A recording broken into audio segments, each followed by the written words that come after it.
I want to tell you about the ship before I tell you about the war, because everybody who talks about that day starts with the war, and that's where they get it wrong.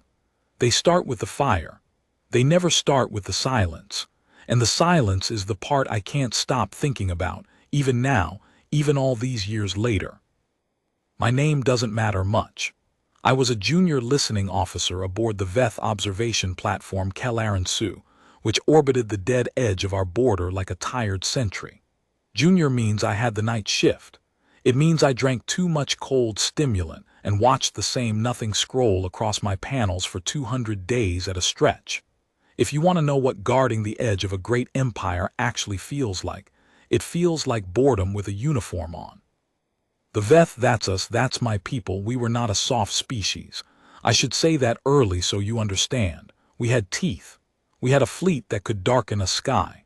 For 9 generations we had held the quiet reach, the band of dead space between our worlds and theirs, and we held it the way you hold a knife you have used before. We were proud of that. Maybe too proud. I think that's part of what I'm trying to tell you. The humans were a rumor to most of us. A border species. Loud, we'd heard. Reckless. They bred fast and died young and threw themselves at problems like they had lives to spare, which, to be fair, they did. We had treaties with them, the cold kind, the kind written by people who never expect to meet. There was a line in space, and we stayed on our side and they stayed on theirs, and that was the whole of the peace. It wasn't friendship. It was distance, dressed up as agreement. So when the contact bloomed on my panel that night, I assumed it was a rock. That's the honest truth. A drifting mass, slow, no engine signature, no transponder, no challenge to my hails. Rocks did that. Debris did that. I logged it the way I'd logged 1,000 harmless things, and I went back to my stimulant, and I almost let it pass over the line and into our space without a second look. Something stopped me. I've never been able to explain it cleanly. The mass was tumbling, but it was tumbling wrong. Rocks tumble like rocks, end over end, dumb and even. This thing turned like it was favoring an injury. Slow on one axis, catching, then slow again. I sat up. I remember the chair creaking under me, loud in the quiet, and I remember thinking that I was about to ruin my own night by being thorough. I pinged it with the close array. The return came back, and I stared at it for a long moment, and then I called my supervisor, and I tried to keep my voice flat the way they teach you. I have a human vessel, I said, crossing the reach. No power, no response. There was a pause on the line. Then, how big? I looked again. I looked a third time because the number didn't make sense to me. Big, I said. Old design, it's a colony hauler, or it was. You have to understand what that meant.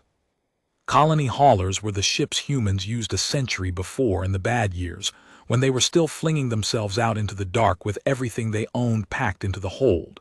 They were enormous and slow and full of people. Nobody flew them anymore. They were museums. They were graves. And one of them was drifting, dark and silent, straight across the most heavily watched border in this arm of the galaxy. My supervisor came down to the listening deck himself. His name was Oriental, and he was old, and he had fought in the last real engagement we'd had with anyone, 40 years gone. He stood behind my chair and watched the contact crawl across the panel, and he didn't say anything for a long time. It's not squawking, he said finally. A human ship that's not squawking is a human ship that's already dead. Or hiding, I said. He shook his head slowly. You don't hide a colony hauler, you can't. It's the loudest thing in the sky once you light it up. No, that ship is cold. He leaned in closer to the panel, and I saw something move behind his eyes that I didn't understand yet. Cold and full, he said quietly. Look at the mass reading. That hull is loaded. Procedure was clear, and Oriental followed it because he was that kind of officer. We were not to fire on a non-responsive vessel that posed no immediate threat. We were to escort, secure, and inspect. He ordered 2 interceptors out from the platform, small ships, fast, with good crews, and he told them plainly, "This is a derelict, treat it as a derelict, but treat it as a derelict that might still have something alive inside, because nothing about a hauler that old should be this far from home. I listened to the whole approach on my array. That's the thing about my job, I heard everything. I heard the interceptor pilot's breathing. I heard the older one, a pilot named Soon, hum under her breath the way she always did when she was nervous and pretending not to be. "Coming up on the hull now," Soon said. "It's Sue, are you seeing this?" "Seeing what?" Oriental asked. "It's scarred, the whole forward section. Something hit this ship. A long time ago, I think. The metal's gone gray where it tore." A pause. "There are markings, human writing, big, painted on the side." "Can you read it?" "No, but it's repeated. The same thing over and over all down the length of the hull. Whoever did this wanted it seen." Another pause, longer. Sue, there's something wrong with the registry plate. The numbers, they're scratched out, like somebody tried to erase who this ship was." I felt the back of my neck go cold. I can't tell you why. It was just a feeling, the kind you get when a story you're inside of turns out to be bigger and older than you are. Oriental ordered them to dock and board, carefully.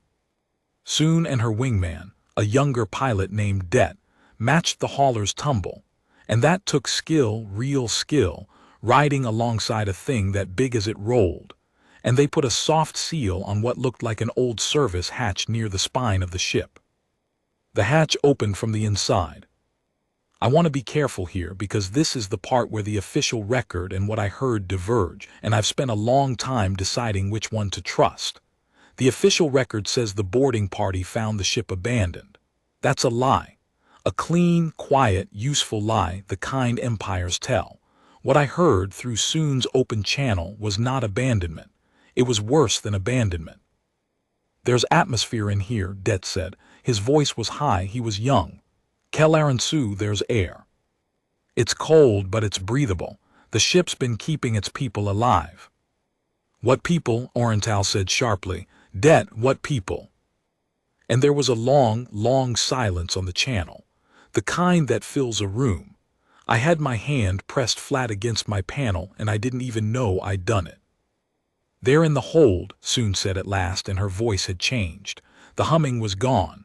"All of them, hundreds, thousands, they're in cold sleep. Cryo. The whole hauler is one big sleeper hold. They've been asleep this whole time. They've been asleep for—" She stopped. I heard her breathe. "The chronometer on the wall says they've been under for 91 years. 91 years. Think about that. Almost a century of drifting.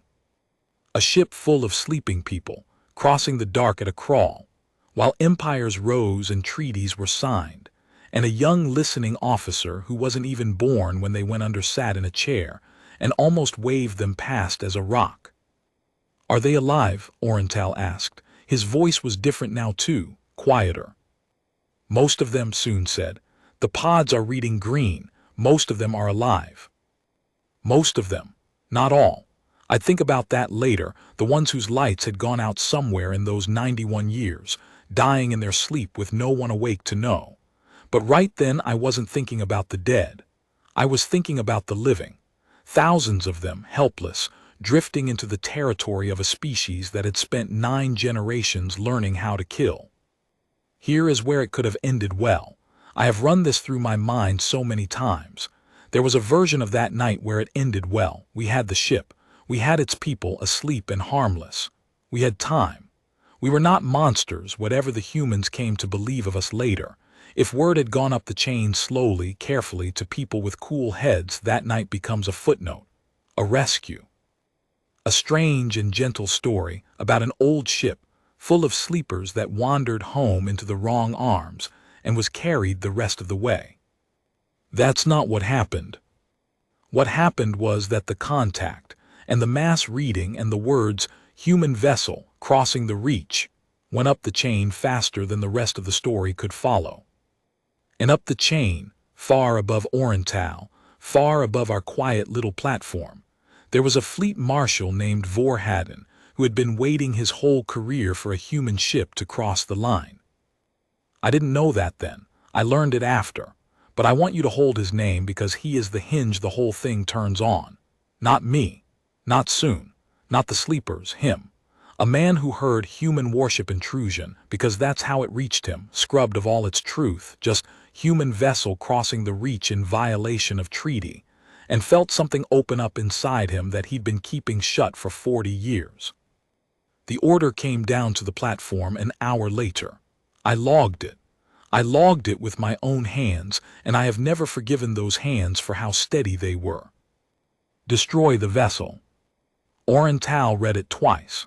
I watched him read it twice.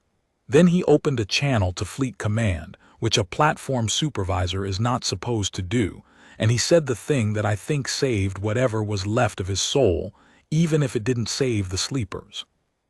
This vessel is a civilian colony transport, he said. It is unpowered and non-hostile. There are upward of 4,000 human civilians aboard in cryogenic sleep. I have a boarding party inside. I am requesting this order be reviewed. The reply took 11 minutes, I counted. The reply was, order confirmed. Recall your boarding party, destroy the vessel, Marshal's authority. I remember the deck was very quiet. I remember Oriental standing there with the order glowing in front of him, an old soldier who had spent his whole life inside the discipline of following orders. And I remember the exact moment I understood that he was not going to follow this one. Recall the boarding party, he said. His voice was perfectly level. Soon, Det, get out of that ship now. Sir, Soon said, what's the? Now Soon, that's not a request. And then he turned off the channel to Fleet Command. Just like that. He turned it off and he looked at me, and he said something I've carried for the rest of my life. They want me to murder 4,000 sleeping people to start a war, he said. And I am too old and too tired and too close to the end of my own life to be the hand that does it. He sat down heavily in the chair beside mine. Log it all, he told me. Every word. They'll erase what they can, but you log it and you remember it and someday you tell it. Do you understand me? I said I did. I didn't, not really, not yet. But I do now, and so here I am telling it. The interceptors pulled back from the hauler. Soon and Det were furious. They didn't understand. They thought we were leaving the sleepers to drift, but they obeyed because Oriental's voice left no room. They peeled off and ran for the platform, and for one held breath I thought maybe it would be all right. Maybe a ship the size of ours could simply guard the hauler, claim a malfunction, stall, while Oriental's report climbed past the Marshal to someone who would listen. But the Marshal had not sent the order and gone to bed. The Marshal had sent the order and launched a squadron. They came in from our own side of the line. That's the detail nobody likes to say out loud, even now. The ships that killed the hauler were Veth ships. They came past our platform at speed, 6 of them, sleek and dark and beautiful in the terrible way warships are beautiful, and they did not answer our hails either. They had their own orders, and their orders came from higher than us. Oriental tried. I'll give him that until the day I die. He put our platform between the squadron and the hauler. A listening platform, unarmored, lightly armed, a thing built to hear and not to fight, and he swung it into their path and broadcast on every channel he had. This is a civilian vessel. Hold fire. There are sleepers aboard. Hold fire. The squadron split around us like water around a stone. I watched them do it on my panel. I watched the 6 of them open up into a fan and slide past our platform on both sides, and I knew, the way you know the ending of a story you've heard before, exactly what was going to happen, and there was nothing that any of us on that deck could do to stop it. Soon, Oriental said into the channel very quietly, get clear, both of you, get as far as you can right now. Because Soon and Det, in their interceptors, were still close. Closer than they should have been. They'd peeled back, but they hadn't run, not really, because they were good pilots and they didn't want to leave the hauler, and now the squadron was bearing down and the 2 of them were caught in the open between the warships and the thing the warships had come to kill. And this is the moment. If you take one thing from this whole account, take this moment, because everything after it, the war, the years of fire, all of it, everything after it grows out of these next 60 seconds. Soon did not get clear. Soon turned her interceptor around, and she put it nose first against the hull of the human hauler, right over the section where the sleepers lay, and she opened a channel to the incoming squadron, to her own people, to Veth's ships, and she said, in a voice I have never been able to forget, "There are 4,000 people asleep behind me. They have done nothing. They don't even know where they are. If you're going to kill them, you go through me first. I am Veth. I am your own. And I am telling you that this is wrong, and I am not moving." The squadron commander's voice came back, cold, reasonable, the voice of a man with an order. "Pilot, you are ordered to clear the firing line. This is your only warning." "I heard you," Soon said. "I'm not moving." Det's voice broke in then, the young one, and I could hear that he was crying and trying not to. "I'm not moving either," he said, and he put his interceptor next to hers, the two of them, two small ships nose to the hull of a colony hauler full of strangers from a species they'd been raised to distrust, two of our own people, telling 6 warships of their own fleet that they would die before they let this happen. I have thought for years about what that took, not the dying, people die. The galaxy is full of people who died. What I think about is the choosing, the cold arithmetic of it. Soon knew with total clarity that she could not stop those 6 ships. She knew her body in that interceptor would not save a single sleeper. The hauler was going to die. She was only choosing to die with it, and for it, so that somewhere, someday, someone could say that not every Veth had agreed. So that someone could be me, saying it now. The squadron fired. I'm not going to describe it the way the propaganda did on either side. I'm just going to tell you what I saw on my panel, which is that the hauler, the old, scarred, patient hauler that had carried its sleeping people through 91 years of dark, came apart. And the 2 interceptors, Soon's and Det's, our own, came apart with it. There was a great deal of light. My array, which was built to hear, screamed with the noise of it, and I tore off my headset, and even through the deck I felt the platform shudder. And then the silence came back. That's the silence I told you about at the start.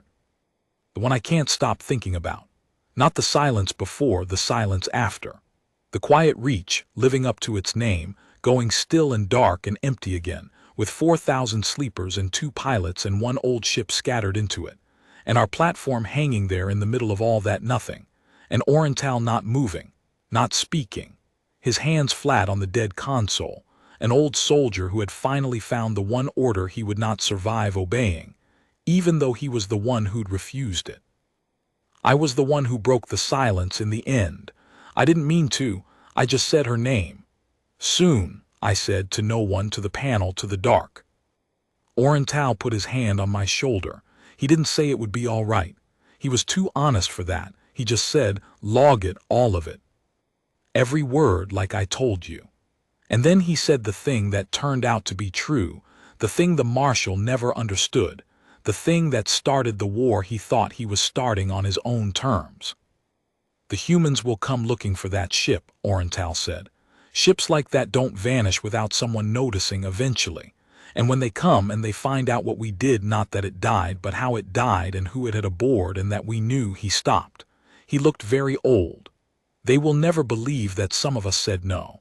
They'll only know that we fired, and they will be right to come for us. That's the worst of it. They'll be right." He was right about almost all of it. The humans did come looking. It took them 2 years. Colony haulers were slow, and records were old, and it took that long for someone on their side to connect a ship that had been logged missing nearly a century before with a debris field in Veth space. 2 years. We had 2 years where it might still have been contained, where the truth might have come out clean, where someone might have stood up on our side and said, "This was a crime, and these are the names of the people who committed it, and these are the names of the 2 pilots who tried to stop it." We didn't use those 2 years. The Marshal had won. The official record was sealed. The hauler became, in our files, a hostile intrusion neutralized in accordance with treaty. Soon and debt became equipment lost in the engagement. Oriental was quietly retired, which is to say he was made to disappear, and I was junior and I was nobody, and I was useful precisely because nobody thought I mattered. So I kept my log. I kept every word. I waited. When the humans finally came, they came the way Oriental said they would, not believing, not interested in the parts of the story that complicated their grief. They had found out what we did, and they had decided who we were, and the two things had become the same thing in their minds, the way they do. The war that the Marshal lit started small and then it stopped being small, and for a long time it ate everything, and I was in the middle of it, and I will tell you about that. I'll tell you about all of it. But I wanted to start here, not with the fire, with the silence. With an old ship turning wrong in the dark, and an old soldier who said no, and a pilot named Soon who put her nose to the hull and would not move. Because everyone remembers the war. Everyone on both sides remembers the war. What I am afraid of, what I have been afraid of for all these years, afraid enough to finally sit down and say all this out loud, is that no one remembers her. So now you do. That's how it started. That's really how it started. Not with a weapon, with a choice. And the war was just the long, loud, terrible echo of how few of us were brave enough to make the same one. I'll tell you the rest, but not tonight. Tonight I just needed you to know her name. I told you I'd tell you the rest, so here it is. But I have to back up first, away from our platform and our silence, and go somewhere I wasn't, because the second half of this story doesn't belong to me. It belongs to a human woman named Captain Ilse Marchetti, and I only learned her piece of it years later from her own recorded words, after everything was over and there was finally room to be honest. So when I tell you what happened on her side, understand that I'm carrying her voice the way I carried Soon's. Borrowed, but true.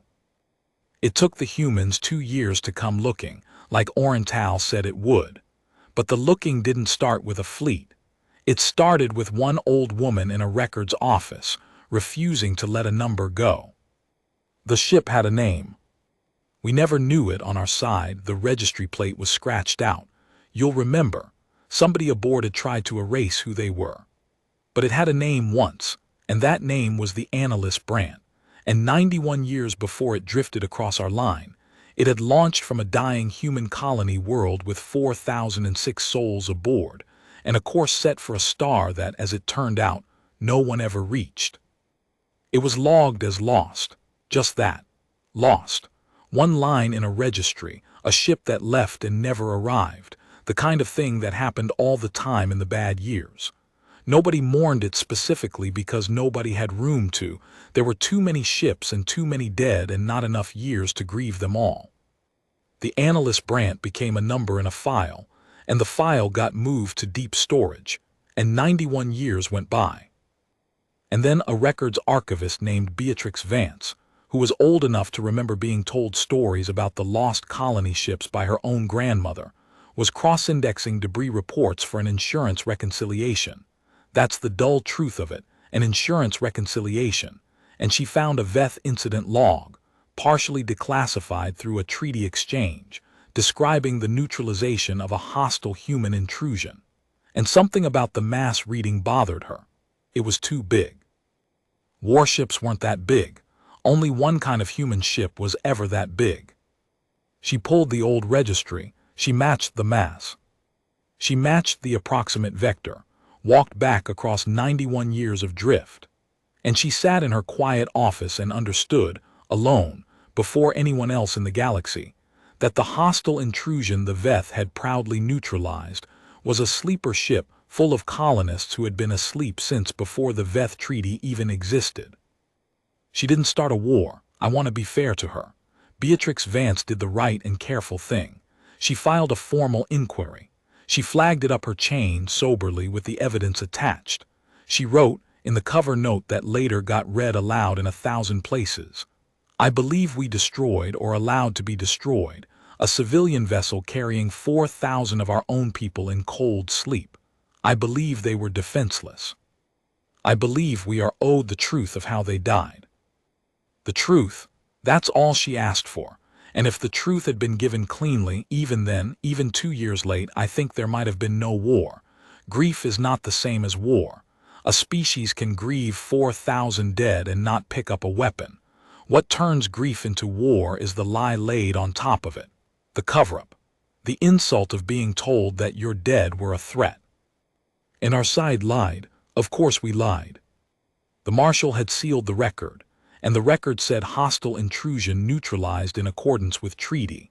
And when the human inquiry arrived asking, with terrible politeness, whether the Veth could confirm the nature of the vessel destroyed at such and such coordinates 2 years prior, our government, following the sealed record it had been handed, replied that the vessel had been an unidentified armed intrusion, that it had failed to respond to hails, and that its neutralization had been lawful and proportionate. Every word of that was technically arranged to be defensible, and every word of it was a knife. Unidentified, they'd scratched out their own plate, yes, but we knew what they were. Armed, they were a sleeper hold. There wasn't a weapon aboard that ship. Failed to respond to hails, they were asleep. They were asleep. How do you hail the sleeping? Captain Ilse Marchetti was the officer assigned to receive that reply and verify it. That was her whole job at first. Verification. She was a careful officer, mid-career, not a firebrand. She told me later in those recordings that she had taken the assignment expecting to confirm a tragedy and close a file. An accident, maybe. A terrible mistake. Something a person could fold up and put away. What she could not fold up was the boarding. Because here is the thing the Marshal's sealed record could not erase, the thing that undid the whole clean lie. Soon and Det had boarded that ship. Our own people had walked through it. And the platform, our platform, Keller and Sue, had recorded their channel, and I had logged it. Every word, like Oriental told me to. I had logged Det's voice saying there's air, the ship's been keeping its people alive. I had logged Soon saying they're in cold sleep. The whole hauler is one big sleeper hold, 91 years.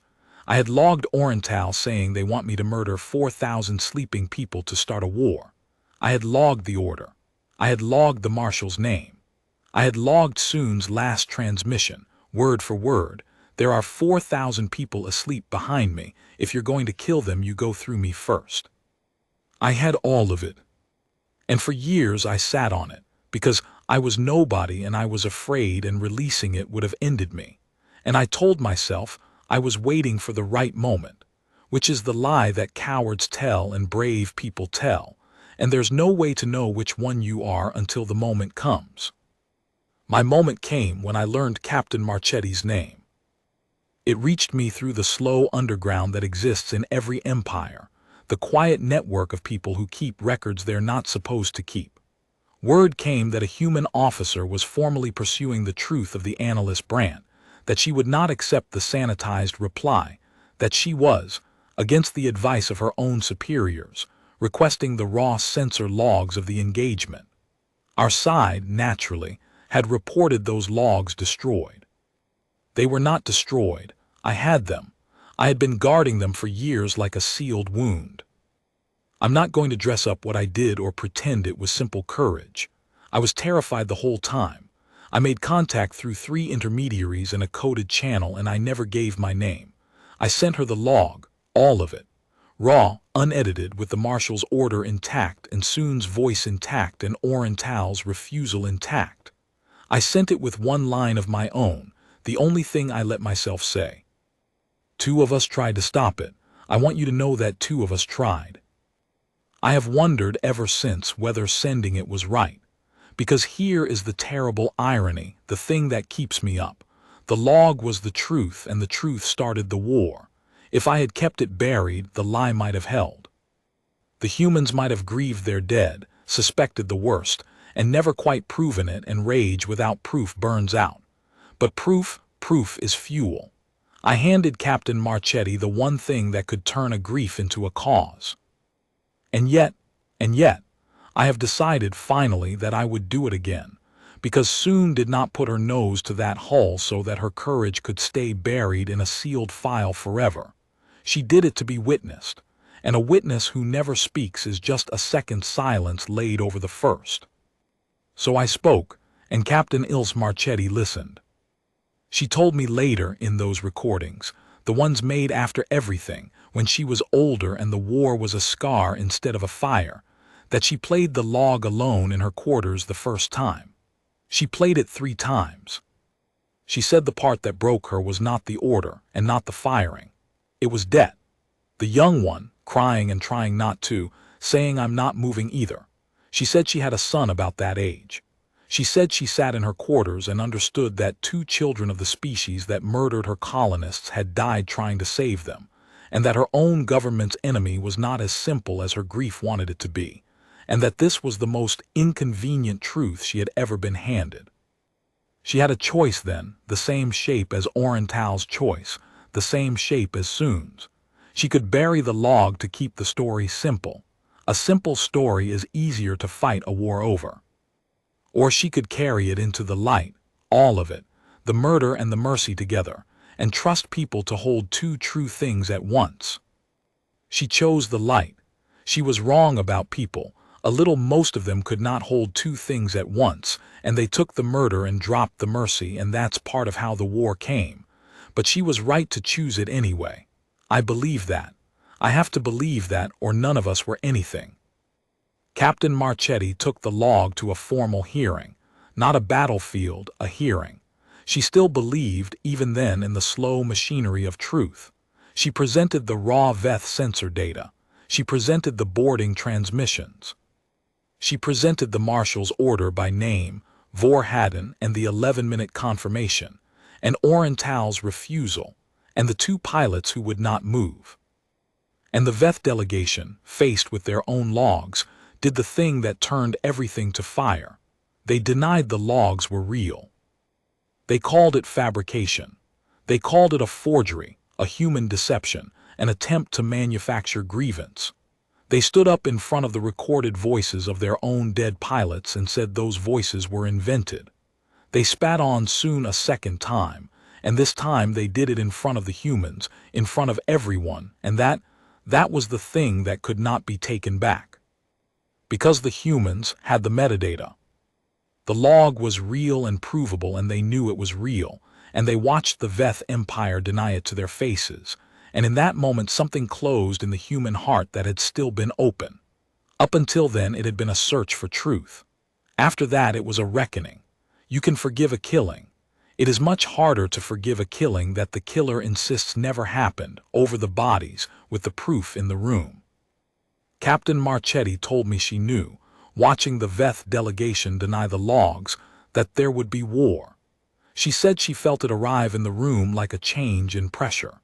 She said she stopped being a verification officer in that moment and started being a soldier, and she hated it, and she did it anyway because her dead were being called a lie. The first shots came 3 months later. I won't pretend I can give you the whole war. It was vast and it was long and it happened in 1,000 places I never saw. But I can tell you how it felt from inside the empire that started it, because I was there, and I watched my own people convince themselves of the story they needed. The story they needed was that the humans had attacked first, and in the narrowest, most lawyerly sense, the humans did fire the first shot of the formal war. Captain Marchetti's own task force, 3 months after the hearing, struck a Veth border station, the very kind of station I'd served on. So our propaganda was not even lying when it said the humans fired first. It just left out everything that came before.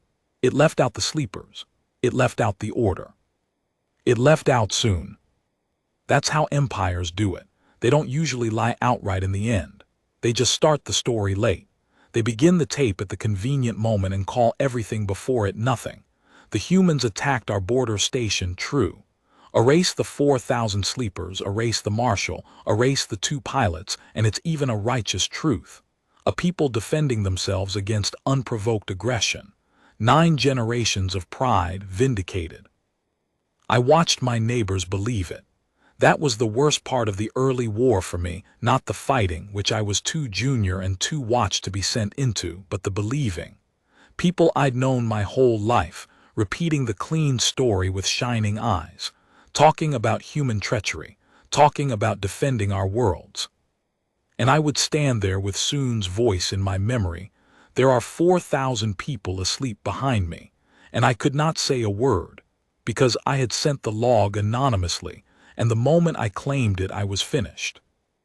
Orenthal found me in that first year of the war. I don't know how, he was supposed to be disappeared, retired into nothing. But the old underground that carried my log to the humans ran in both directions, and one day there was a message, unsigned, that could only have been him. It said, "You did it. I heard. She was witnessed. Whatever comes, she was witnessed. Hold on to that, because it's the only clean thing in any of this." He was right that it was the only clean thing, and he was right that it wasn't enough to stop the rest. The war ground on. Veth worlds learned what it was to be afraid. Human worlds learned it too. The thing the Marshal lit to prove our strength turned out, like all such fires, to burn the people who lit it just as readily as the enemy. And the Marshal himself, Vorhaden the Hinge, the man who had waited his whole career for a human ship to cross the line, he got his war, and his war ate him the way wars eat the men who start them. Not in battle. He died 3 years in of a failure of the heart in an office behind a sealed door, having outlived the moment when anyone still believed his clean story was the whole one. The log had spread by then, you see. It could not be unspread. The humans had made sure of that, and so, quietly had I, and so had the slow underground. By the time he died, enough Veth had heard Soon's voice that his name had begun to curdle even on our side. He died a hero in the official record, and something much smaller in the actual memory of his people. And I have made my peace with finding that just. Captain Marchetti survived the war. Not all of it left her, she carried it, the way the honest ones do. In her recordings she said the thing I think about most after Soon's last words. She said, "I went looking for the truth about 4,000 of my people, and I found it, and the truth was that the enemy who killed them also contained the only people in the whole affair who behaved with honor. I have never been able to decide whether finding that out made the war more bearable or less. I only know it made it true. More bearable or less, I don't know either. I've had longer than she did to think about it, and I still don't know. But the war is not actually where this ends. That's the thing I most need you to understand, and it's why there's still a third part of this to tell. The war is the loud middle. The war is the echo. The story does not end with the war any more than it began with it. It ends with what came after, with what we did, both sides. Once the fire finally burned low, and there was nothing left to do but look at each other across the ash, and decide what the 4,000 sleepers and the 2 pilots had actually been for. Because something was salvaged after the war. Something small and almost unbearable was pulled out of the debris field where the analyst Brandt died, years later, by a joint recovery team, Veth and human working side by side, which would have been unthinkable when the fire started. And what they found in that debris changed how both sides remembered the whole thing. It changed how I remember it. It's the reason I can sit here and tell you any of this at all. I'll tell you what they found, but the way Orenthal taught me, I'll tell it properly from the start of that day, so you're standing where I was standing. That's the last part. That's where the silence finally gets answered. Not tonight, though. Tonight you needed to know how the truth got out, and what it cost, and that a human captain chose the light even knowing the light would burn. Tomorrow I'll tell you what was waiting in the dark after the fire went out. Her name was Soon, his name was Det, the captain's name was Ilse Marchetti, the archivist's name was Beatrix Vance, the ship's name was the analyst Brandt. I'm going to keep saying the names. That's the whole point of saying any of it. The empires deal in numbers. I deal in names. It's the only weapon I ever had, and I've decided late to use all of it. This is the last part, and it's the one I've waited the longest to tell, because it's the one that finally made sense of all the rest.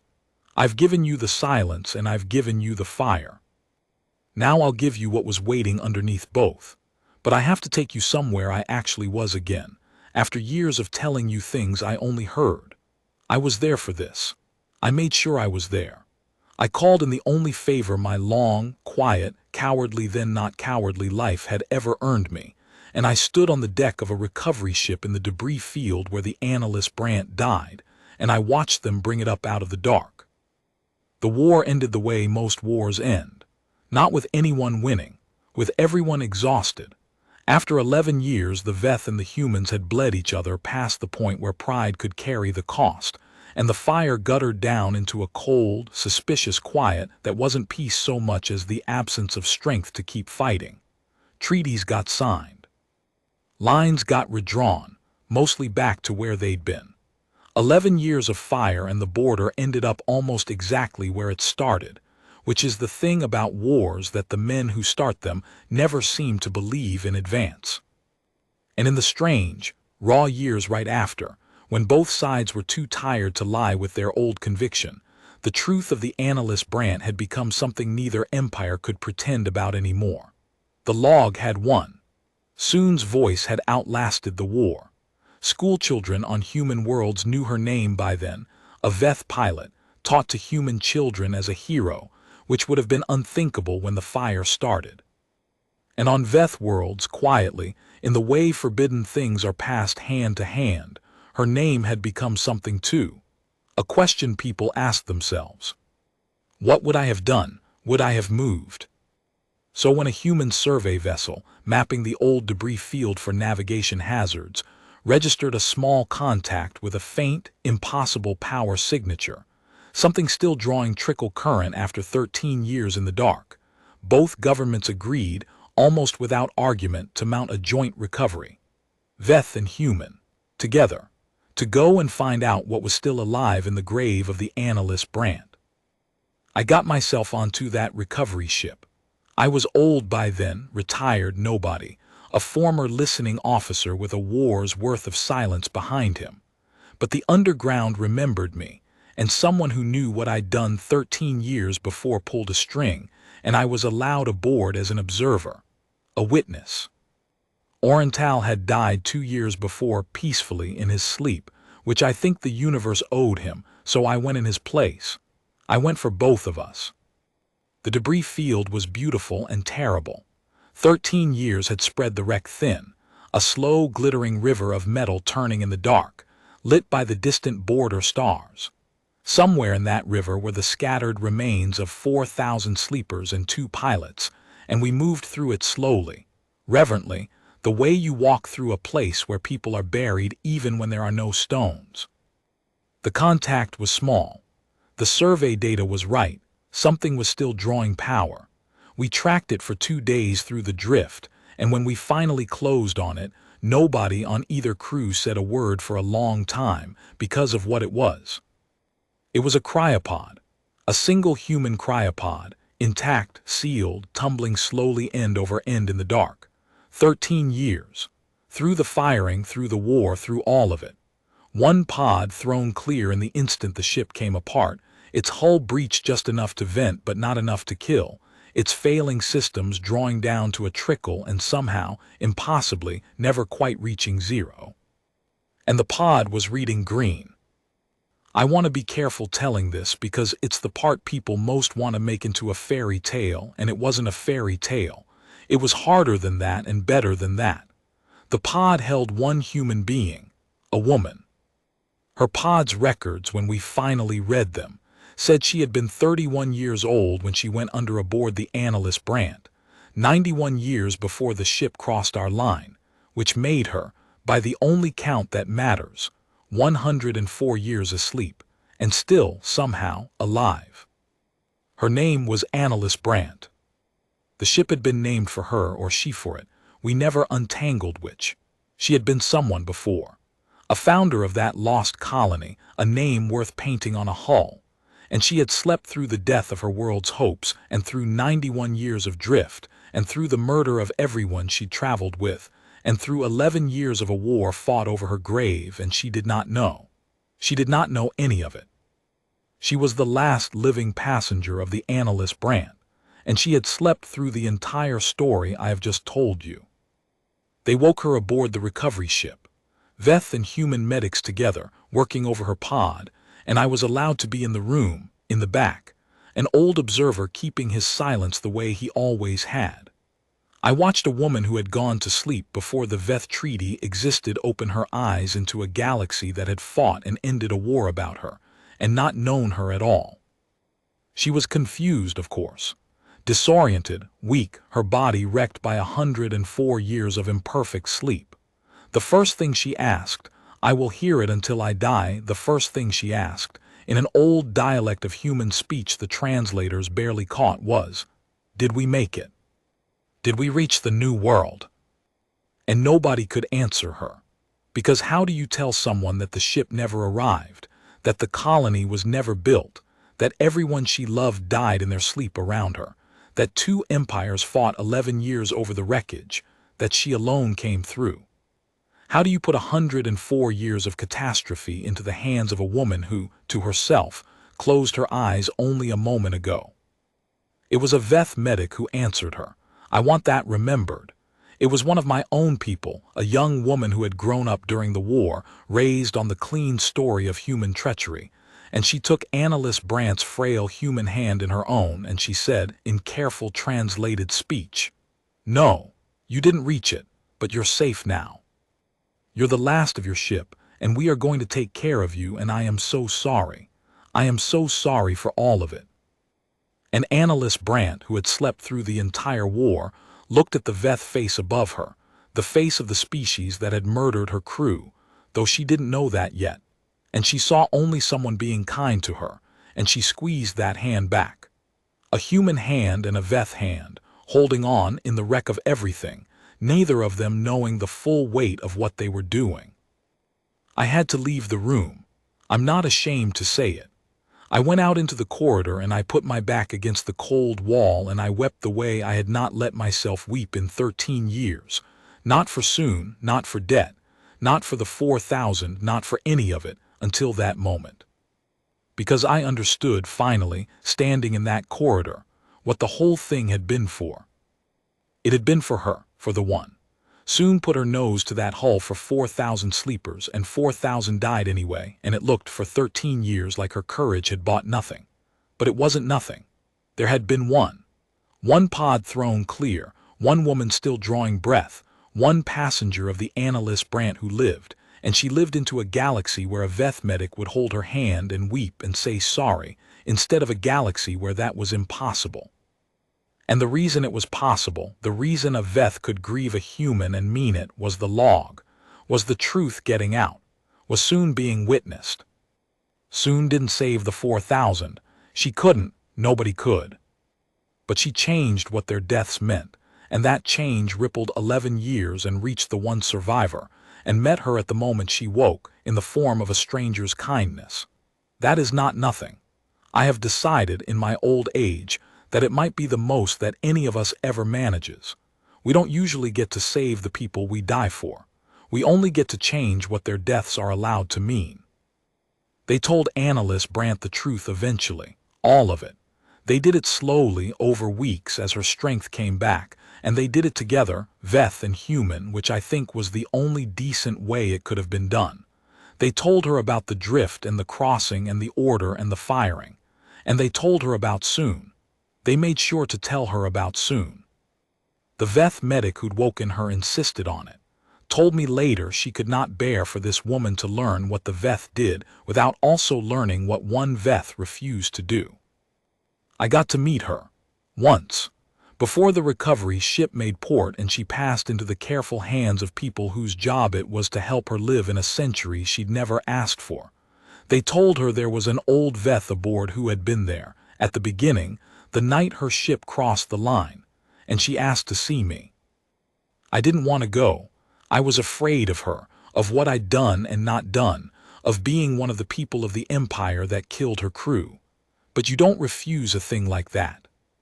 So I went, and I sat across from the last living passenger of the Analyst Brandt, an old Veth and an old human in a small room, the two ends of a story 91 years long. She looked at me for a while.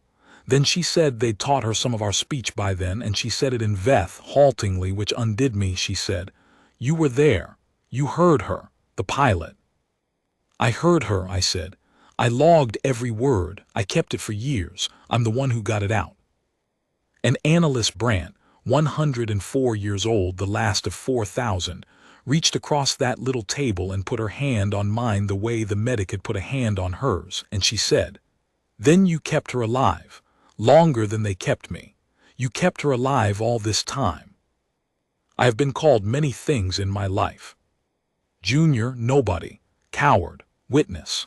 But that is the only thing anyone ever said to me that I have wanted to be true. You kept her alive. I don't know if I deserve it, but I have decided to let it be the thing I carry instead of all the other things, because a man has to carry something into the dark, and I would rather it be that. Annalise Brandt lived 4 more years. Good years. They tell me she was strong and stubborn in the way her whole lost people had been stubborn, and she spent those years making sure the story got told true on both sides, so that it could never be started late again, never begun at the convenient moment with everything before it erased. She testified. She let her face be known.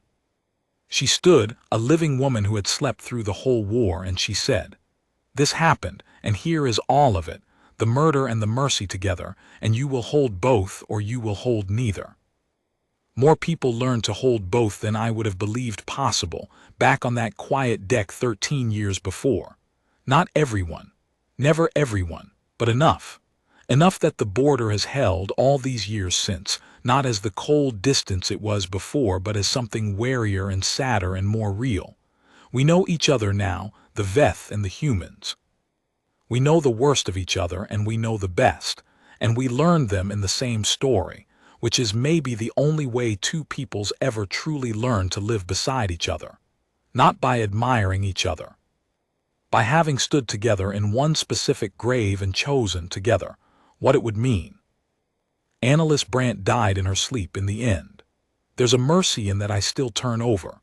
The woman who slept through everything, who closed her eyes in one century and opened them in another, went out the same gentle way she'd gone under, 108 years old, the last passenger of a ship that never reached its world, finally at rest in a galaxy that had, at terrible cost, learned her name. And that's the whole of it. That's the story I promised you, from the silence to the fire to what was waiting underneath. I've told it the way Orenthal told me to all those years ago on a quiet deck with the reach gone dark around us. Log it all. Remember it. Someday tell it. So I've told it. I'm old now, older than Orenthal was that night, and I don't have many more tellings left in me, and I wanted to put it down whole at least once before the silence I started in finally comes back for good. I started by telling you that everyone remembers the war, and I was afraid no one remembered her. I've spent this whole telling trying to fix that, so let me end the way I should, not with the war, not with the fire, with the names. Say them with me one more time, because the empires deal in numbers and I have only ever had the names. The ship was the Annalise Brandt. The woman it was named for slept 104 years and woke to a stranger's kindness and lived to make the truth unkillable.